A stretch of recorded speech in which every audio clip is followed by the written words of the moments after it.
Good morning, guys. Welcome back to the huddle. President Trump has declared as of last night, that we have won in Iran. The question, though, is this going to be his George W. Bush moment of mission accomplished? We are going to talk about that today on the show. We're also going to talk about how the fact that Kristi Noem might have gotten booted from DHS, but the bloodletting in the agency is not over. There is a ton of leaking right now to conservative media about those contracts. I mean, if you remember back to last week, Sean talked a lot about keeping your eye on the contracts, that this is going to be a potential problem, and that there's going to be more coming out. We're starting to see that, and we'll talk about some of those stories. And what are Republicans doing? Where are they coming from? Why is the leaking happening right now? We'll also talk about Joe Biden having a book coming out, I think June 2nd. You are going to want to hear Dan's take on this. He has a lot of strong feelings about this Joe Biden book, just to tease a little bit for everyone. And then we'll also discuss Mamdani's response to the terrorist attack over the weekend and the housing bill in the Senate. It's going to pass in the Senate today, having some problems in the House. Just a reminder, Ashley is in today for Sean. Ashley, thank you again for filling in this week. How are you liking the show so far? Are the hours, I know they're early, but how are you hanging in? It's been awesome. Thank you so much for having me. It's been a lot of fun. Love that. And here in Washington, I will note, just because we often comment on the weather, it was 80 degrees yesterday, and it's going to be like 30 degrees today. So we're all probably going to end up sick by the end of the week, unfortunately. That's right. It's going to be 91 in Los Angeles today, so it's going to be hot. Oh, lucky you, Dan. Do you have a pool? Like, are you staying at a place with a pool? We are, but we will be out all day. So we've got stuff to do today. So we're going to be walking around and yep. So you'll be wearing your cool Cozy Earth light material clothing, hopefully, right. To stay cool. Okay, just a quick look at the day book. There's a ton of headlines right now, but not actually a lot on the agenda. So the Senate, again, they're going to have that vote on that housing bill. We'll talk about that today in the show. At 1:30, the president has a policy meeting, then another at 3:15. At 4 o'clock, him and First Lady Melania Trump are participating in Women's History Month as some sort of event at the White House. Katie, who is our awesome sort of manager and helps us keep the tracks on time, she was just mentioning that there are some pictures already out there with people bringing their kids to work. So that will be fun, I'm sure, and interesting at the White House. And let's do just a quick word from our sponsor before we jump in. Two sponsors. Cozy Earth. You've heard us rave about them over and over again. They have the greatest sheets. In fact, I am getting ready to pull off my linens right now and put the Cozy Earth sheets on, which are far better. Super soft to touch, extremely just comfortable. Again, they feel, if you could describe it in one word, it feels like butter. They're just incredible. You often hear Sean and Dan raving about their joggers. So check out the clothing there. They have amazing smelling candles. My understanding is they're doing a big push right now on socks. So guys, if you need socks, you can also look. Who doesn't always need more socks? You never have enough socks. Absolutely, because you always lose them, right? You can always you find one and then you can never find the other. Which, by the way, if you have a toddler, is just compounded by 50. I feel like I constantly have to buy her socks. So guys, go to cozyearth.com. You use our code HUDDLE for 20% off. It's cozyearth.com. Use our code HUDDLE for 20% off. And Dan, want to chat about CB Distillery? I mean, look, speaking of things you can never have enough of, good sleep. Right? When was the last time you woke up actually feeling rested or got through a day without feeling totally stressed out? I cannot answer those two questions.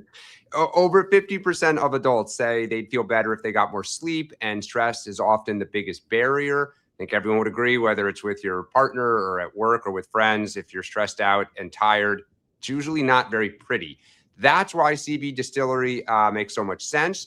CB Distillery has natural solutions for sleep and stress that can break the vicious sleep cycle. I will say I should have brought it with me out here because I am obviously up on East Coast time, but living the day on West Coast time. So definitely could use more sleep. But people rave about it. Go to cbdistillery.com and use our code HUDDLE for 25% off. That's cbdistillery.com. Use the code HUDDLE for 25% off. Awesome. Thanks to both of our sponsors. Let's jump in.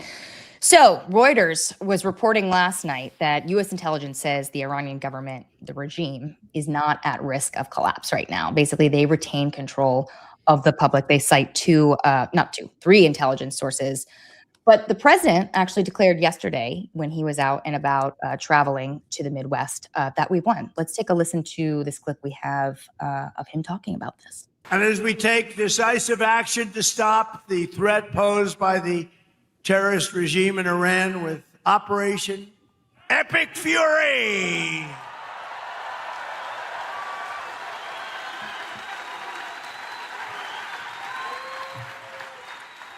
Is that a great name? Well, it's only good if you win. You know, you can only do. And we've won. Let me tell you, we've won.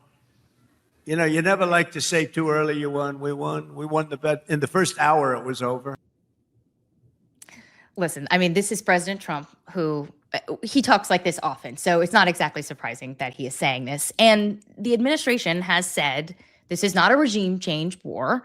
However, they have also said that they want to take out the regime. So depending on the day and depending on who is speaking. But actually, let's just start with you. It's dangerous to go out there and say we've won this early, right? I mean, a lot could still go wrong. Okay, so once again, we brought this up yesterday about how the establishment media will talk about, you know, all of the Iranian talking points, how there has not been a regime change, how there hasn't been success in Iran. And I think the president can say that we have won. There's a phrase, we've won the battle. We may not have won the war yet.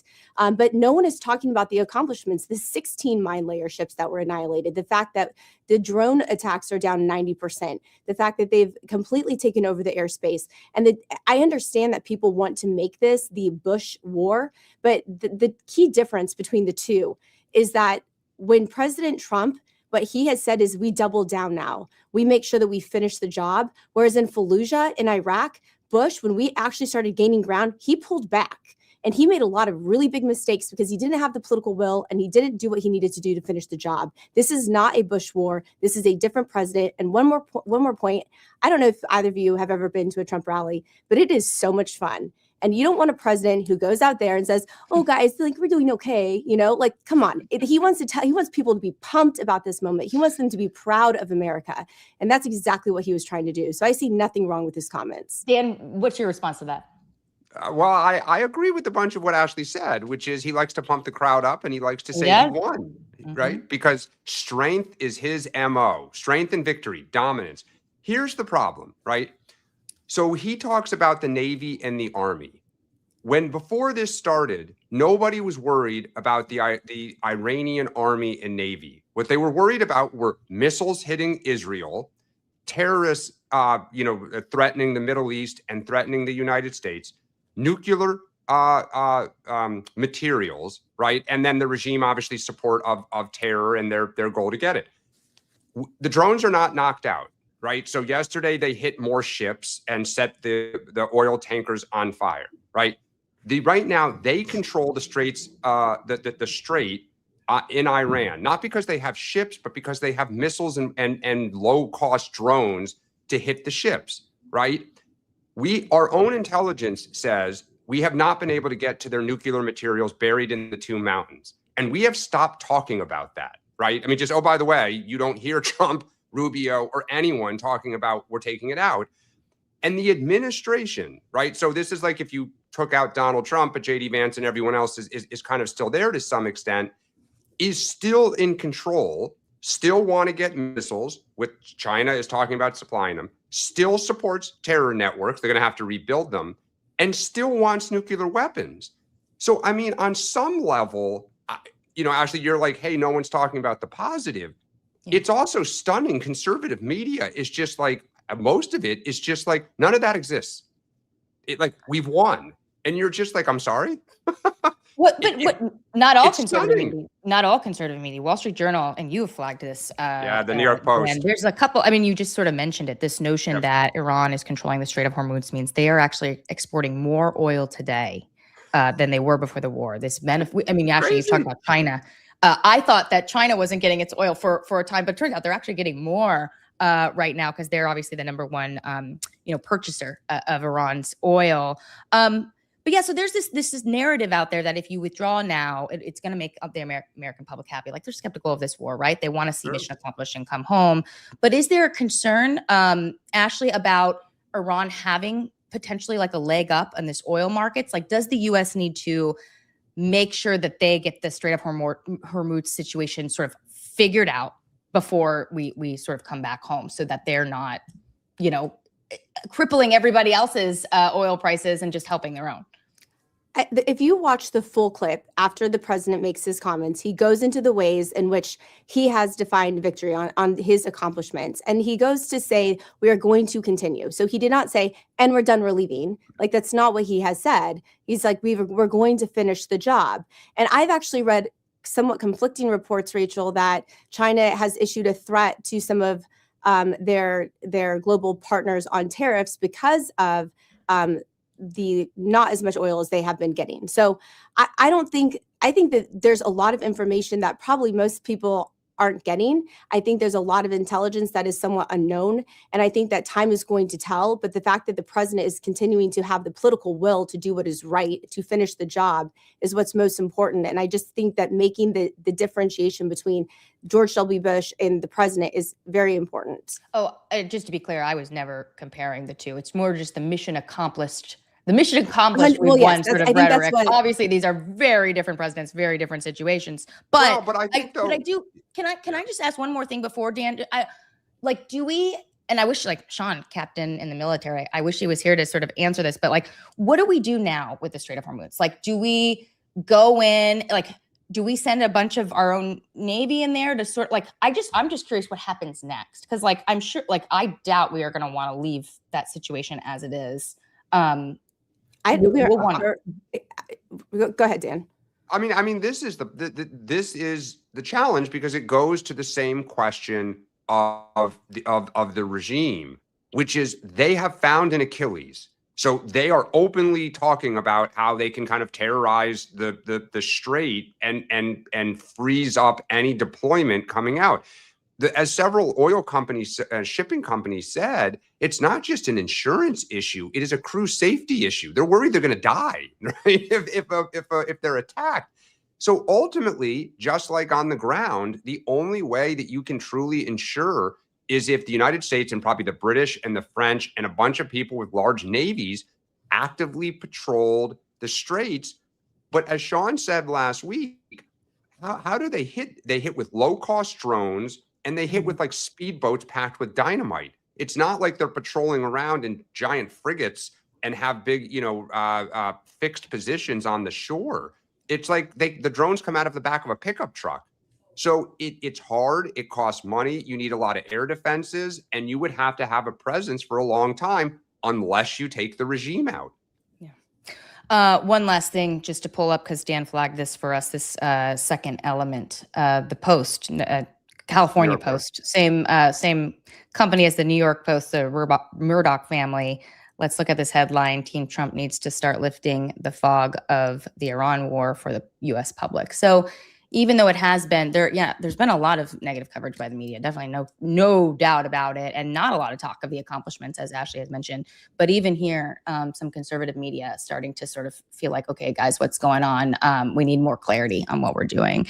Any last words here? And then we'll move on to DHS. What's going on with all the leaks over at DHS right now? Super fascinating. I just think that it's pretty clear. I mean, I do believe that the Trump team is starting to try to define the contours of victory. And it's a question of kind of then like, how do you close this out? And so I think the fact that Trump is starting to say to people, this isn't going to last very long. We've already won. Here's what winning looks like. He is trying to kind of start to write that now. I just think, and we talked a little bit, Israel doesn't agree with us. And the question is, are the facts on the ground going to back them up? Yeah, we'll see. And I will say they made it very clear. Secretary Hegseth said in his press conference, I think 48 hours ago, that should the strait become a bigger issue, that we will rain down on them like never before, and we will hit them harder than ever before. And so I do think there will be action.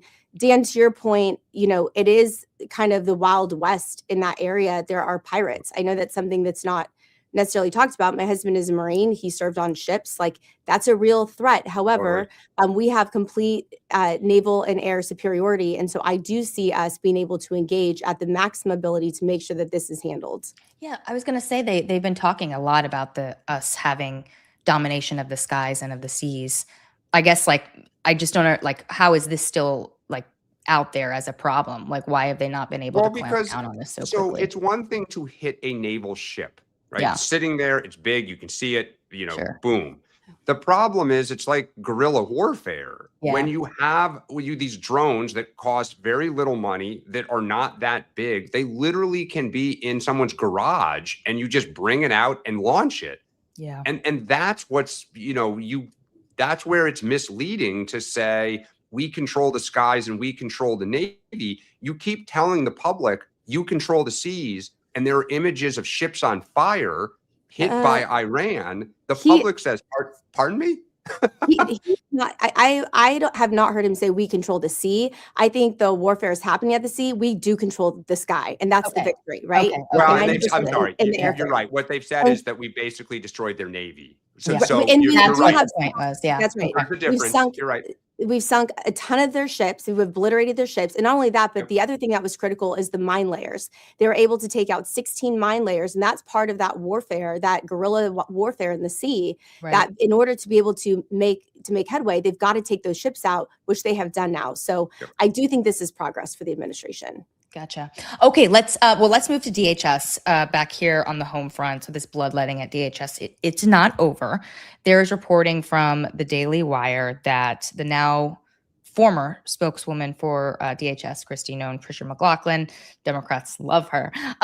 Anyway, she was actually a favorite by the White House. I will say a lot of people thought she was very I like Tricia. I know her. She's great on TV. I think she's a great person. Yeah, and I've said it publicly. Yep.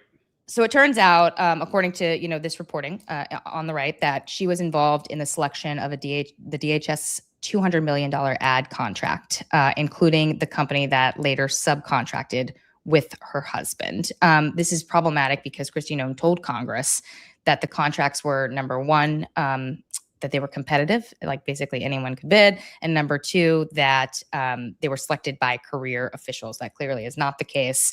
We are increasingly seeing that these companies that have no website, no headquarters, were created just a few days before the bidding process started, that they were the ones who got these hundreds of millions of dollars in the contracts, that they are some sort of political link to people inside DHS. But Dan, like you have pointed out that the most interesting part of this story is who's reporting it, right? Like, The Wire, New York Post has had a lot of scoops on this.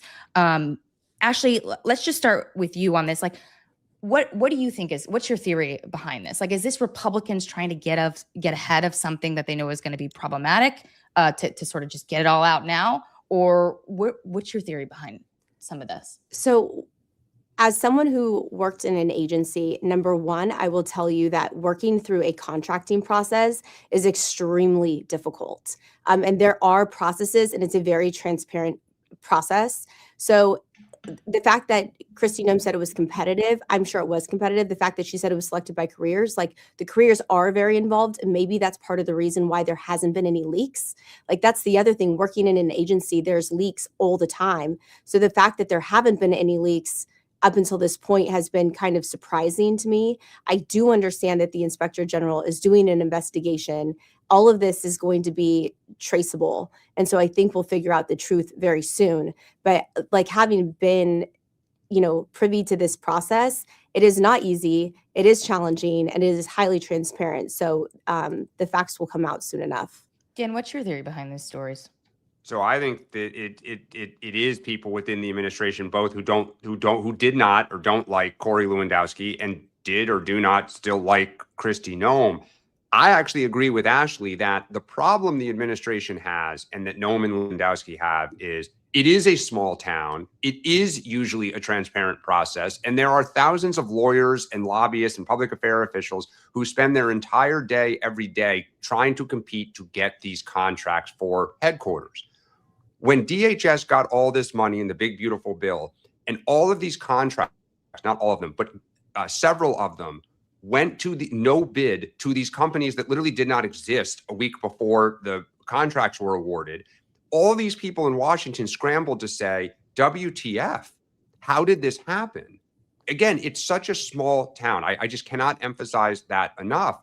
And so I've been talking about how people have been feeding stuff to Democrats on the Hill. The White House knew some of this stuff, right? Now, they tried to look the other way. They hoped that, again, you could keep power, that this stuff would they would ultimately be successful and it would be small potatoes. Reportedly, Corey Lewandowski has been telling people, I don't worry about this because I'm going to get a pardon from Trump. I just think follow the money. Like the number of no bid contracts that are alleged to have happened at DHS is stunning.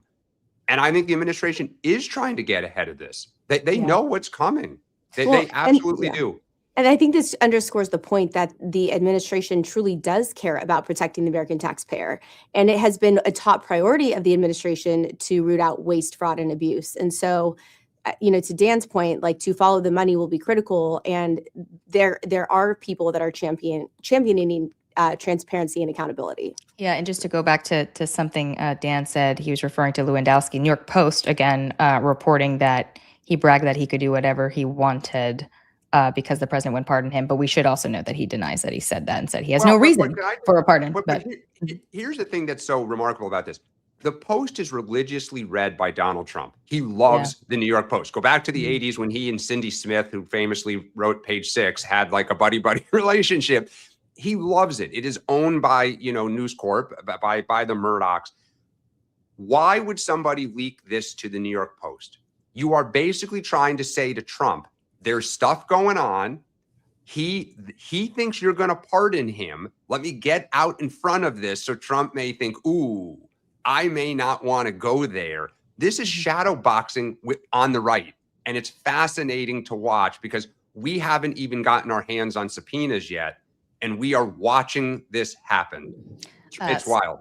Speaking of Democrats, let's just pull up that third element here. Mike Levin, senior Democrat. I don't think he's on the oversight committees, but if you can't read it, he's basically saying that Noam and Lewandowski might be gone, but $240 million of your taxpayer dollars went somewhere, and it went exactly where you'd expect in this administration. Anyway, so they are signaling here. They're already making charts, trying to follow the money. It went to this company that has this link that paid this person, and it comes back to you know what I mean? So it's certainly not going to go away. Democrats are going to be all over this. Starting January of next year if they flip the House. So, okay, let's move on to a fun topic. Joe Biden's book. She's got a book coming out June 2nd, The View from the East Wing. This is I tweeted this yesterday. This is not what Democrats want to be talking about in a midterm year. And Dan, you expect, it sounds like, that she is going to just rip a bunch of Democrats who pushed her husband out of office. What are you expecting from this? How big of a problem is this for the Democratic Party right now? It's going to be huge. And don't forget, I keep saying this, her husband's book's going to come out later. So we are not done. When is Joe? It's supposed to come out this fall. So we're going to have right before people go to the fantastic. Thank you. Yes, you're welcome, Ashley. Merry Christmas. And so I think there's a couple things. One, I think she is going to relitigate the mental acuity accusation, which, as these books that have, recently people have kind of basically said, no, there were all these signs. She's going to absolutely relitigate the reelect, pushing him out, and then the accomplishments, because the Bidens believe very much that he was a historical president. So we're going to have a whole new round of stories that really the only people that benefit from this would be the Bidens. Everyone else in the party doesn't want to talk about it. The other thing that's going to be super fascinating is how does she deal with Kamala Harris, right? Kamala Harris put a book out. Kamala Harris said it was a mistake that Joe Biden tried to run. Right. The idea that he was not or she was not loyal, I think, is going to be back out there. Josh Shapiro in his book says that he told the Bidens, you had huge trouble in Pennsylvania and you need to think long and hard about getting out. What does she say about Josh Shapiro? she's, in my opinion, she likely is going to go after and try to settle scores, which is what people do when they write these. You try to kind of write a first draft of history.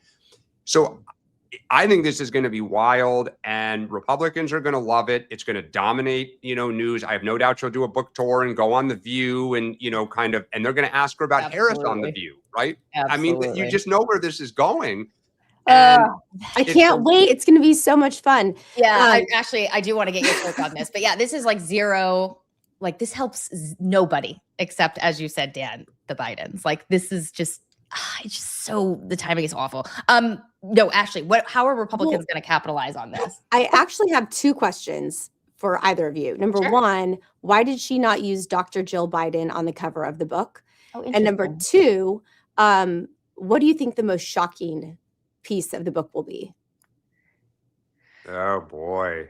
I think the most problematic for them is going to be that she, like, as Dan was saying, this notion that he was all there when it's very clear he was not. And so that is just gonna, I mean, like, it's one thing for like Shapiro saying you have a problem in Pennsylvania, or like Harris saying he shouldn't have run because, he was too old. But this notion of like her hitting back at people saying like, oh, they had ulterior motives for coming out or suggesting that he wasn't all there. Like that is going to get people's back up, and then they're going to have to hit back and defend themselves. And so that, I think, is going to be the most salient point. I don't know about the Dr. Joe Biden thing. What do you think, Dan?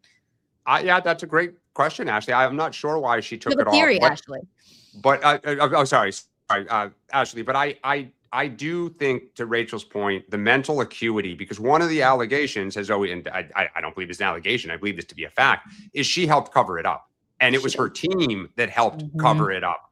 And that they absolutely created the bubble around him to kind of inoculate him from, when he was having bad days. And I think that, to them, if that is the first chapter of his history, right, it's terrible for them. So I think she is going to do everything she can to try to say this was an absolute lie and, all of this. And what it's going to force is, it's one thing for 2028ers and people in the midterms to say, I disagreed with how he handled inflation, right? Okay, a policy issue. But if the party has to litigate the fact that it covered up for Joe Biden, that for the right is, you can't trust them, right? They will do whatever they need to do to get power. So when they say they're going to keep the border open, or keep it closed, they're going to, look at what they did with Joe Biden. Look at what they did. And the average person says, I didn't like what happened with Joe Biden. My own eyes told me he was failing. Yeah, just a huge and given Kamala Harris's, potential, rerun, if you will this be, I remember I was actually sitting on the set of Fox News when that letter came out that he was not going to be seeking re-election any longer. And it looked like it was printed off an HP printer in his Delaware home. Like it did not look official, was not like letterhead. It was very much on the spot. And so it makes me wonder, is she just going to wage war on Kamala in this book? And take out, maybe drop some secrets or some inside information that would completely take Kamala Harris out of any sort of prospective chance. I think the problem for Harris is, it's going to go back to that initial question, the fundamental thing about 2024, which is, what would you do differently? I still don't know how she's going to answer that, because if she runs on, let's go back to Biden Harris, right? We everything was honky dory. This administration's terrible. I just, to state the obvious, I don't think that's a winning message. So it's going to force open again, well, what were the mistakes and how do we need to change? And that for the Bidens, that is so painful. So yeah. I mean, like, a lot of people have been asking, when it comes to Harris, I've asked, can anybody tell her to step aside, that this is not her moment, she had her chance, and she's just going to hurt the party if she runs and wins the primary and then just can't win a general election. This is a moment where, if they wanted to, as you mentioned, Ashley, they could put out that she knew X, Y, and Z, and really damage her if they want to. But that would also mean acknowledging that there was a problem to begin with. So I suppose they probably... Well, don't forget, there are so many stories on the left about the Biden administration covering up for Harris's struggles. Go back to that first 2 years, those terrible interviews that she did, the the borders are.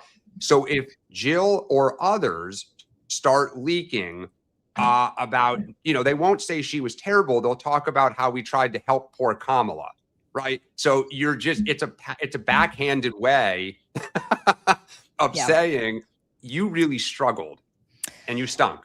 Yeah. Okay. Other than that, it should be a great book.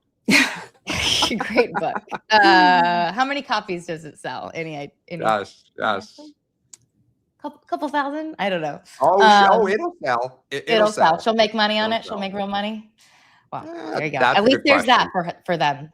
Okay, let's move to Mamdani and this terrorist attack over the weekend, because there has been some people in the chat who are interested in discussing it. So Mamdani sort of rose to power, right, as this great communicator of the new political generation. When it comes to the New York terrorist attack, though, he has sort of been like cat's got his tongue, right? He hasn't been out there making videos. He wasn't out there, with fiery statements. He put out like a very carefully worded statement at some point, and then he did like a press conference, right? Yeah, with Jessica Tisch. Yep. Yeah, the commissioner for the cops there. Dan, let's just start with you though. Like, you're in New York. Like, do New York City residents, are they viewing this response as an appropriately measured response to what is a very serious issue, or do they feel like he's holding back because he doesn't want to offend other Muslims and they feel insulted by it? Well, I think what is noticeable in New York, and why this is kind of another kind of broader issue within the Democratic Party, is he has been so vocal about where he feels Israel made, what I would call mistakes, but in his telling, I think some Democrats would call it genocide, or the way that Israel treats the Palestinians and the lack of humanity in their telling for the average person versus Hamas.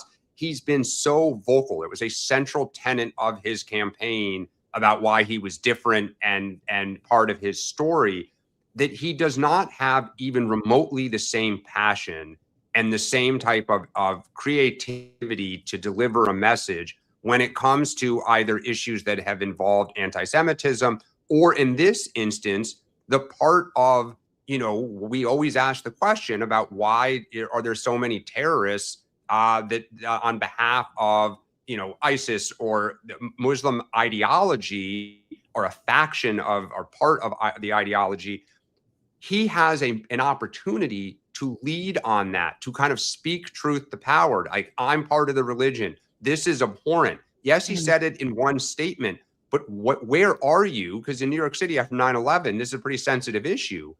And I think he's so quiet about it that it does kind of cause people in New York concern. And why this is important is, if there is an event in this country and it's 2028, Democrats, this tension of how do you speak to something, how much do you lean into it, is going to plague some of our candidates, because they're going to look at people like Mamdani and others on the left who are going to issue these little weak statements and say, don't talk about it anymore. Where to the rest of the country, they're going to say, oh my God, that's horrific. Yeah, I mean, like, it doesn't, honestly, it doesn't do Muslims any favors to just gloss over this. I mean, leaning into it and going after it and saying, this is not what we believe in, like that helps them and actually pushes back on, Islamophobia or whatever. But I don't actually. Well, but the problem then is you're saying that Israel's focus on rooting this out, you're giving some credence to it, right? Which is, this is not the representative. It is outrageous. It can't be tolerated. It must be stopped. That sounds like Benjamin Netanyahu, right? Well, which is why I think they're not wrong. But let's your take on this. So the facts of this case and the complaint is unsealed. It's on the Department of Justice website, and so you can read the pure facts of the investigation on the website.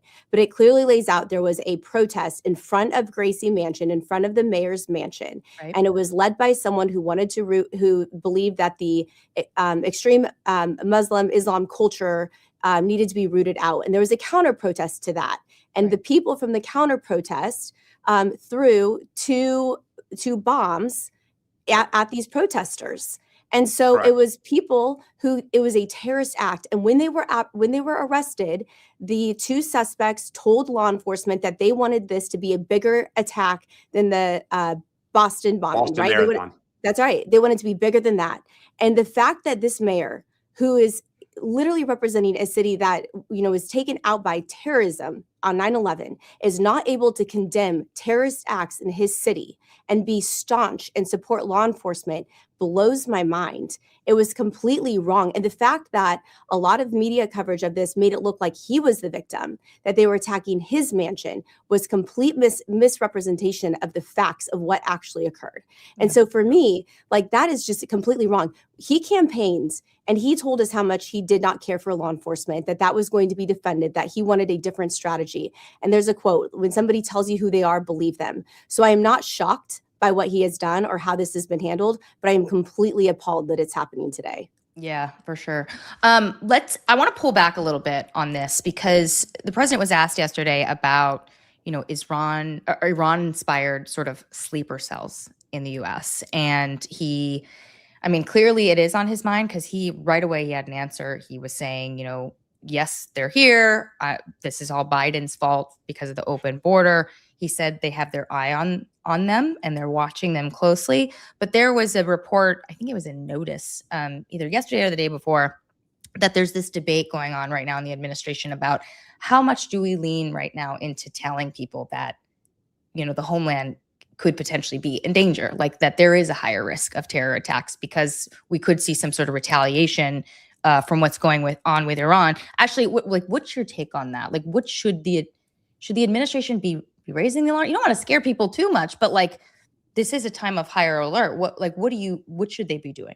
Well, there's a higher risk of terror attacks because the previous administration allowed the border to be wide open and millions of unvetted people came into the country. And they've already arrested thousands of known and suspected terrorists, and we don't know how many more there are. And there have been cases, if you remember, in October in New Jersey and I want to say Michigan, when there were a terrorist plot that had been intervened when I believe Kash Patel had broke that news. It was supposed to be on Halloween. There was another one that was planned for New Year. So like, this is real. This exists. I think people should absolutely be on high alert, but it's because of the open border crisis that has allowed and put our country into this position. Dan? Well, I disagree with that a little bit here. I mean, we've had the threat of Iranian terrorists for now a couple of decades. And we've had these attacks go back to the car in Times Square that they found that was loaded that just didn't go off. I mean, we've had instances of plots that have been disrupted in this country. It's one of the reasons people always talked about not actually going to war with Iran is this threat of the Iran. I mean, look, full stop. They sponsor terrorism all over the world, all over the Middle East. They're bad people. And so I do think it is a balance because you would freak people out. But on the other hand, there are these reports that they are here. There's stories in the California press about drones, that the Iranians have drones off the coast. And, it's here in the LA Times and stuff. And, you just have to, it is. It's really, and meanwhile, we had those, I think it was yesterday, I saw the headline about like 300 TSA agents like quitting, and the DHS shutdown, it continues, and like this is just a total cluster between these two things. It's just like the fact that shutdown is still ongoing is just incredibly irresponsible. Let's talk about housing, our last topic here, because the Senate is voting today on this bipartisan bill. It's expected to be a pretty big number, and it's aimed at addressing the affordability crisis in housing, which, everybody universally agrees that there is one. There are just disputes on how exactly to address it, but lawmakers have found some bipartisan solutions they think will help. It's called the 21st Century Road to Housing Act. But there are already problems right now in the House. It sounds like, just a couple of days ago, House Freedom Caucus is balking at this. They say they want to make changes to the bill, have some issues with some of the provisions regarding barring institutional investors from buying up a bunch of family homes. We've talked about that, big priority for the Trump administration. Some Republicans in the House don't like it. And then there's this nugget here. Let me make sure I find it. Oh yeah, here it is. Punchbowl was reporting this morning that Speaker Johnson told members at the retreat this week that Trump told him nobody gives a beep about housing. I'll just say this, like, we don't often see bipartisan bills pass Congress in an election year, in a midterm year, especially when things are so contentious right now, outside of appropriations and outside of government funding. It's really rare that we see something like this actually move. And like, this is not going to be the end all be all solution, but there's a real chance for Republicans to declare victory here, say they got something passed through both chambers and that has Democratic support, and yet it might not ever move. Ashley, like, do you think they need to get this passed? Like, should they, like, or are you sympathetic to some of these concerns that are being raised by House Republicans? So at America First Policy Institute, we do have a Make Housing Great Again initiative. And so housing has been a top priority for us. We've done a ton of research on this, including the fact that the average home buyer age is now 40 years old, which is kind of crazy to think about that. Yeah. And so there needs to be proactive solutions on this. I think where the president is coming from, and I don't speak for the president, but what he's on record saying is, I'm not signing anything until the SAVE Act is passed. So I do think that the bill will get through the Senate, it will get to the House, they will conference, there will be changes made, and it can move forward, but nothing is going to happen until they pass the SAVE Act. So what really needs to happen right now is, going back to our conversation yesterday, Thune needs to bring forth the SAVE Act next week. They need to get that handled. They need to open the government, fund DHS, and then we can deal with housing. I'll say it again. I've told Sean this before. I don't see Thune moving, regardless of the argument. I just don't see it moving. So, like, I guess, like, in my view, it's like a question of, do you want to block other legislation that actually can move and attempt to try to move this bill that I just, frankly, having covered the Hill for 12 years, I just don't see it moving despite all of the pressure. Maybe I'm wrong. I could very well be wrong. Maybe he gives in. But Dan, in terms of the president, it's not just the SAVE Act too. It sounds like Republicans, they need him to lean in. They need him to say, guys, stop with your qualms. We're getting this done. Like, knock some heads. Like, I covered the big beautiful bill passing, and he did this quite effectively. He would bring the Freedom Caucus in and yell at them, literally use curse words. And then all of a sudden, all their requests for changes, whoop, they don't have them anymore. And he gets a bill passed. He's not doing that right now. No, because he doesn't believe in any of this. I mean, John talks about it. There's policy and politics. It's a message. Like, they've been trying to think of a way to say, the old George H.W. Bush message, I care. So here's we're going to ban institutional investors. I'm sure they did polling on it. Polls very well. We talked about it. It was initially an Elizabeth Warren and Bernie Sanders idea. Democrats were like, whoa, okay, sure, we'll get on board with this. Right, but his own party hates it. I mean, that's just the bottom line reality is his own party despises this type of stuff. And so who is the most hardcore ideologically in the party? It's the House Freedom Caucus.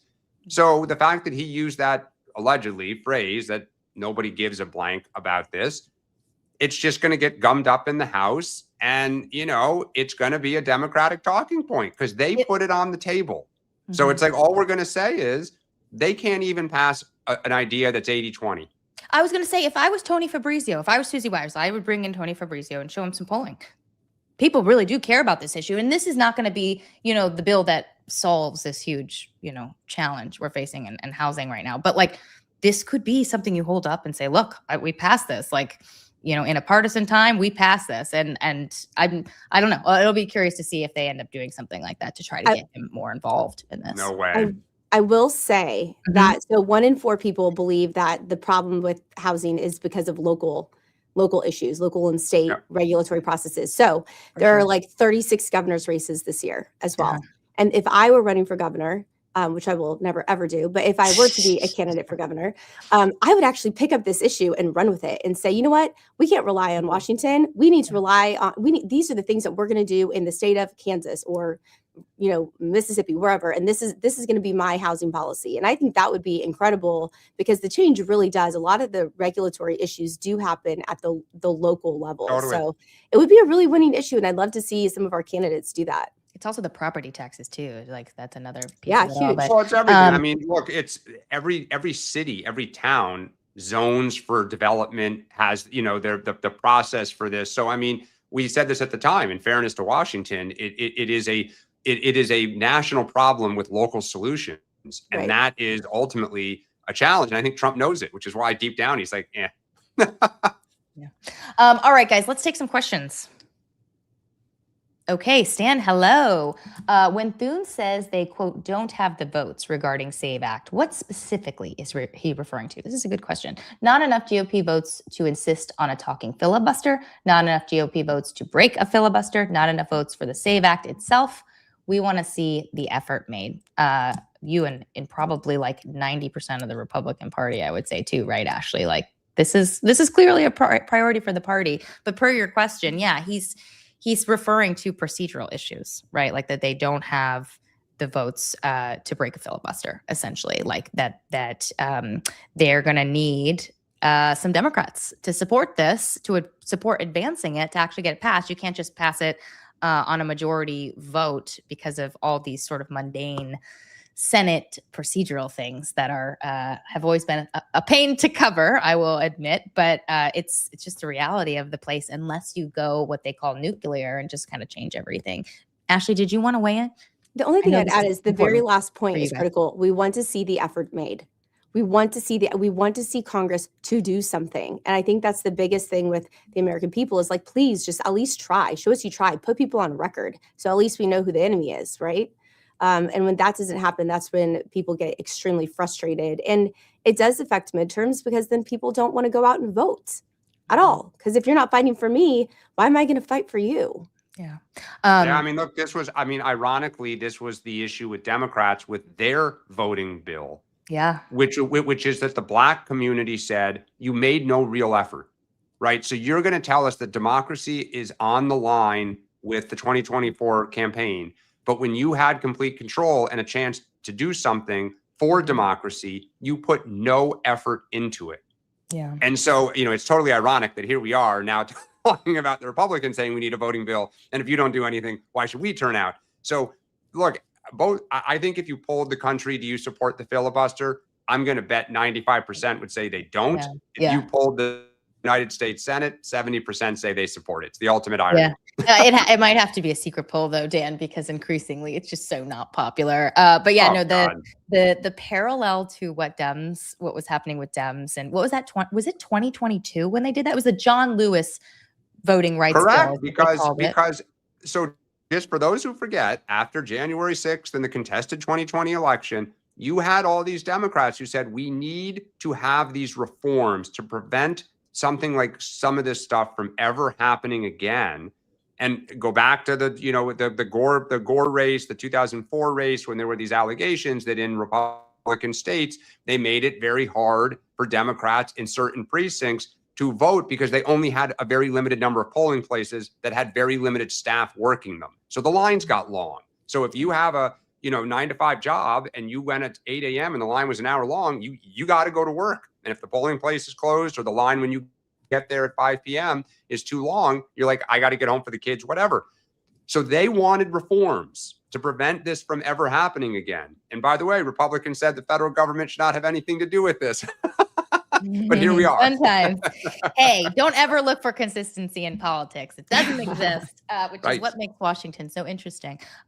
Let's take another question. Okay. Hi, John. Why isn't a Muslim terrorist attack in New York City considered a big deal? He's getting to the point Ashley was making. Why is the media trying to cover it up? Yeah. I think Ashley made a great point, which is it is stunning how the media has treated Mamdani on this. I mean, even the New York Times kind of had a sympathetic, it's a tough spot for him. And he's been kind of quiet, but no follow-up in the kind of MS Now, crowd, the way they do about Israel during the war in Gaza, about these, like, they're out of control, all these mistakes, they need to change. He's gotten kind of scot-free a little bit on this. And the other reason this is astonishing is because, again, like, we are you might not call it a war, you might call it a skirmish or an excursion, but we are in a heightened sense right now. Like, we are in a heightened time right now. And like, this might not be the only time. Like, people need to be alert. Like, they need to know what's happening, and they need to, like, I don't know. It does a disservice. It certainly does. Ashley? And on the flip side of this, I think also what John is probably getting to as well is if the situation were reversed If Yeah. it was a, Christian activist throwing a bomb declaring they wanted to kill Muslims, then it would be everywhere. And the coverage has just been so completely one-sided. And that's where people are getting really fed up. Yeah. Let's take another question.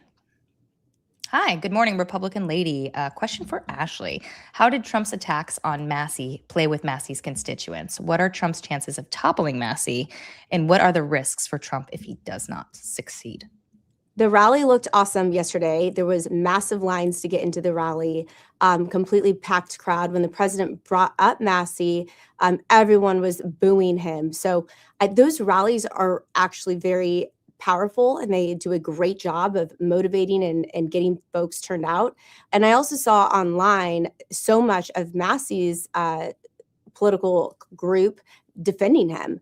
And so if you're explaining, you're being defensive, I think it goes to show you that he's in a little bit of trouble.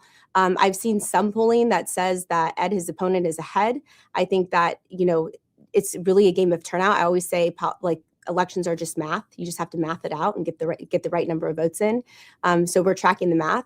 And I think that the president will succeed. However, if Massey is reelected, it's one race, and I think the damage has been done, and everyone knows where he stands. So I hope it continues to motivate people to turn out in November.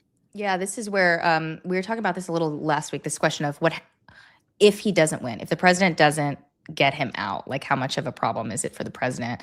And I kind of feel like after what happened in Indiana with redistricting, like a lot is on the line with the Massey race. And it's a tough one because he does have a loyal constituency there, but his constituents also love the president. But like if you put all this capital in, you visit the district, La Savita, like very, very involved in the race, a lot of the Trump orbit, very involved in the race to try to oust him.